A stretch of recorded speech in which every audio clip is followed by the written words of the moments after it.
like in this season, what the heck?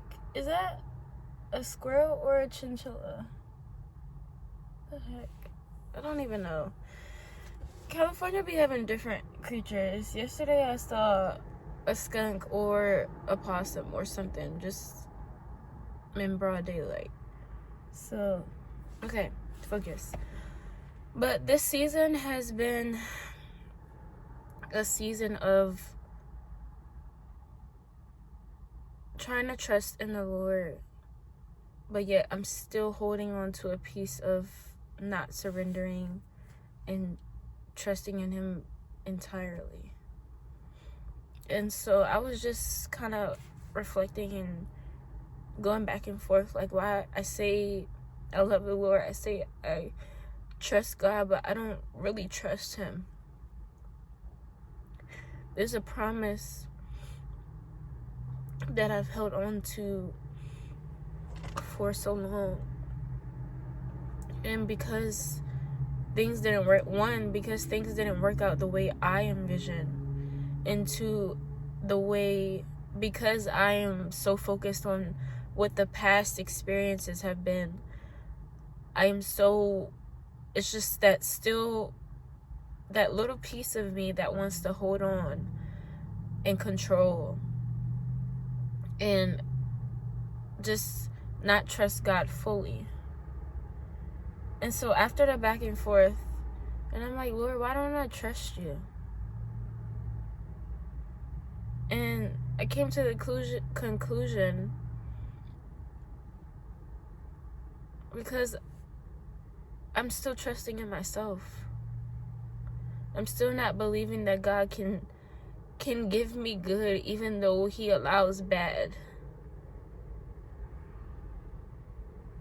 He allows us to suffer.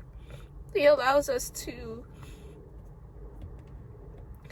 allows us to suffer. He allows us to go through bad things. There's a quote that I have on my dresser, and it says, life cannot always be good. I think because I put myself in so many bad situations and circumstances that I feel like God is doing it. And most of the time it was myself.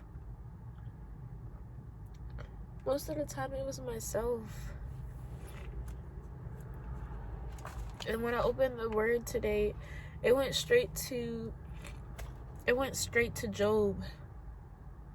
And if you haven't read the book of Job, it's basically a story of faith and trusting in God and standing on our faith even when we're getting things taken from us, even when we're losing family members and friends, and everybody else is telling you no, and everybody else is telling you that your God can't do this.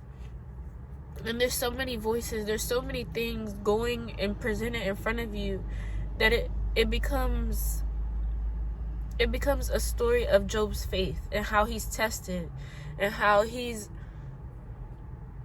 brought into this connection with God to really know Him on this intimate level, even through the suffering and the testing. And I see it as like literally my life.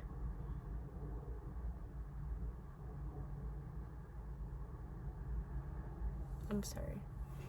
I was reading a text message.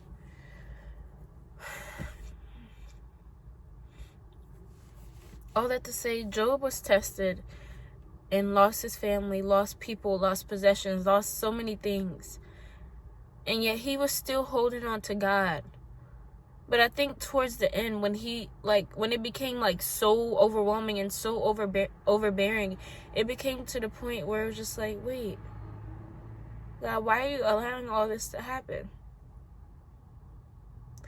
I'm trusting in you, and I'm telling my friends, and I'm standing on your word, but like, why are you still allowing all this to happen?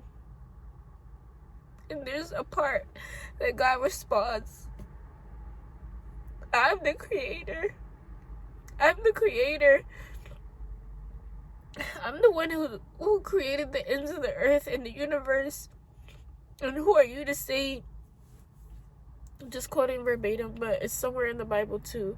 Who are you to say to the maker, why did you make me like this? Why did you form me like this? And isn't that what we say to God sometimes? Like, why did you do it this way?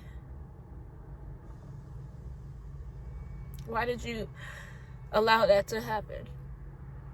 Why are you taking your time? Why did I have to lose people in the process?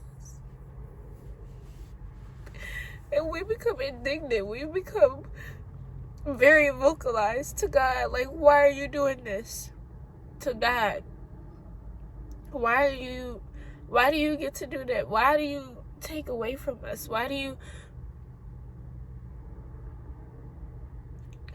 And I think the root, like, literally underneath this process that I'm going through in this season of trying to trust God, it's like, I don't understand why. Why does it have to be like this? And we don't know. We can't...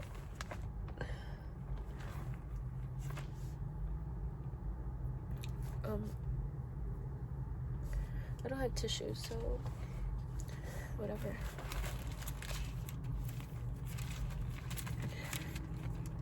I'm actually back for real this time.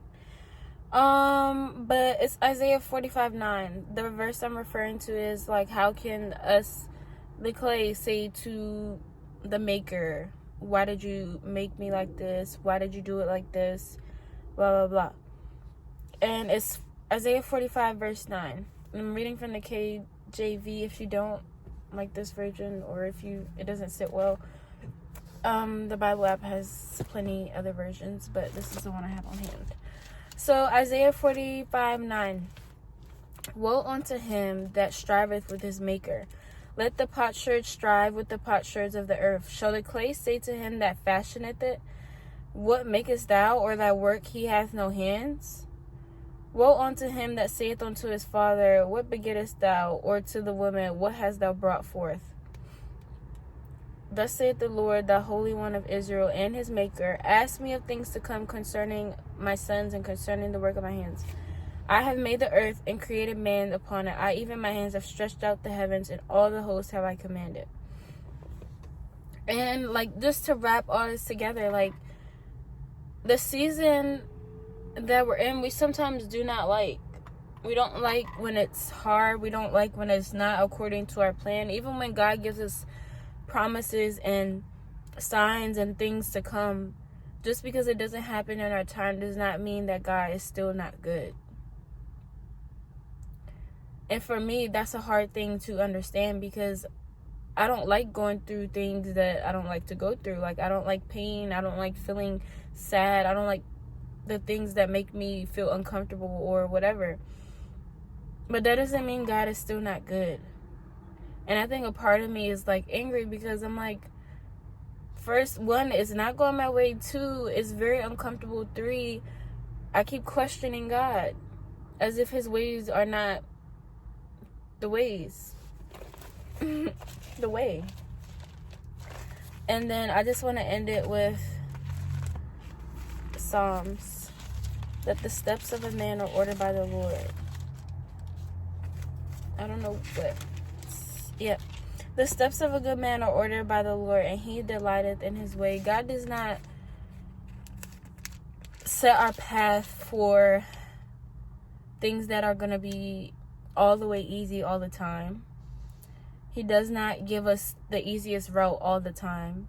He doesn't tell of his plans ahead of time all the time. He doesn't do anything according to our will all the time. We can ask and pray and hope and receive that he shall do what we have asked, but he doesn't have to. And that's hard to swallow. That's a hard pill to swallow. He doesn't have to do anything. And after that verse that I read, Psalm 37:23, after that verse, it says, though he fall, he shall not be utterly cast down, for the Lord upholdeth him with his hand. He holds on to us. He takes care of us. Takes care of us. Even if the road gets hard, even if it does feel uncomfortable. This has been a hard season for many of us. And we're holding on to faith. And we're trusting and believing in God. But there's still a piece that we have not surrendered. And it's making it even harder for this process. Because it's not coming immediately. It's not coming in our time. But we're still holding on to the fact that it's God's, not in our way, it's God's way.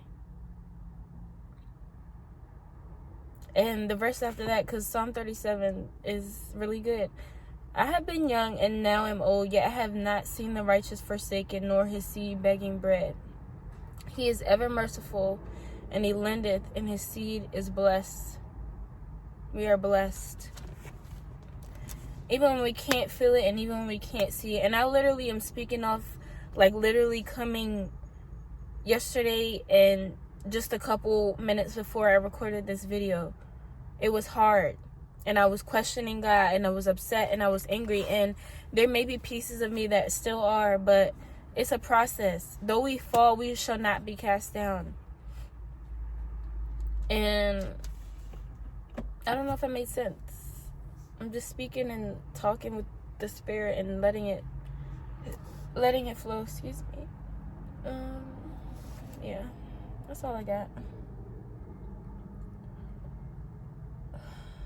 Don't give up when you're this close.